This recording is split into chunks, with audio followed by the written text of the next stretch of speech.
வணக்கம். ஆகாஷ்வாணி புதுச்சேரி செய்திச் சுருக்கம் வாசிப்பவர் வாசுகி சந்திரசேகரன். இங்கிலாந்தின் முன்னாள் பிரதமர் திரு ரிஷி சுனக் தனது குடும்பத்தினருடன் நேற்று புதுடெல்லியில் பிரதமர் திரு நரேந்திர மோடியை சந்தித்தார். இந்த சந்திப்பின் போது பல்வேறு தலைப்புகள் குறித்து அவர்கள் கலந்துரையாடினர் என்றும் திரு சுனக் இந்தியாவின் சிறந்த நண்பர் என்றும் பிரதமர் தமது சமூக ஊடக பதிவில் குறிப்பிட்டுள்ளார். புதுடெல்லியில் உள்ள நிர்வாச்சன் சதனில் புதிய தலைமை தேர்தல் ஆணையராக திரு ஞானேஷ்குமார் இன்று பொறுப்பேற்றுக் கொண்டார். தேசத்தை வழிநடத்துவதற்கான முதற்படி வாக்களிப்பதாகும் என்றும் 18 வயது பூர்த்தியடைந்த ஒவ்வொரு இந்திய குடிமகனும் வாக்காளராகி எப்போதும் வாக்களிக்க வேண்டும் என்றும் திரு ஞானேஷ்குமார் செய்தியாளர்களிடம் கூறினார். பிரயாக்ராஜ் மகா கும்பமேளா இம்மாதம் 26ஆம் தேதிக்கு பின்னர் நீட்டிக்கப்பட்டுள்ளதாக கூறும் வதந்திகளை உத்தரப்பிரதேச அரசும் மகா கும்பமேளா ஆணையமும் நிராகரித்துள்ளன.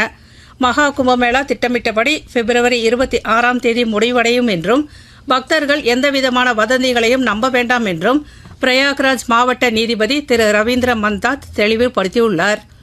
மகாராஷ்டிராவில் இன்று சத்ரபதி சிவாஜி மகாராஜின் பிறந்த நாளை முன்னிட்டு அம்மாநிலத்தில் பல்வேறு நிகழ்ச்சிகளுக்கு ஏற்பாடு செய்யப்பட்டுள்ளன.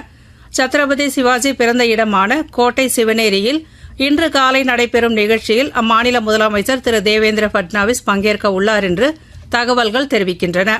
முன்னதாக சிவ ஜெயந்தியை முன்னிட்டு மகாராஷ்டிரா மாநில துணை முதலமைச்சர் திரு ஏக்நாத் ஷிண்டே நேற்று மும்பை செம்பூரில் உள்ள சத்ரபதி சிவாஜியின் சிலைக்கு மாலை அணிவித்து மரியாதை செலுத்தினார். ITTF ATTU ஆசிய கோப்பை டேபிள் டென்னிஸ் போட்டி 2025 இன்று காலை சீனாவின் ஷென்சன் நகரில் தொடங்குகிறது. இதில் ஆண்கள் மற்றும் பெண்கள் ஒற்றையர் பிரிவுகளில் போட்டிகள் நடைபெற உள்ளன. ஒவ்வொரு போட்டியிலும் 32 வீரர்கள் இடம்பெறுவர். இந்தியாவின் சார்பில் 6 பேர் கொண்ட குழு சீனாவிற்கு அனுப்பப்பட்டுள்ளது. இத்துடன் இந்த செய்திச் சுருக்கம் நிறைவு பெறுகிறது. எமது அடுத்த செய்திச் சுருக்கம் நண்பகல் 12 மணிக்கு.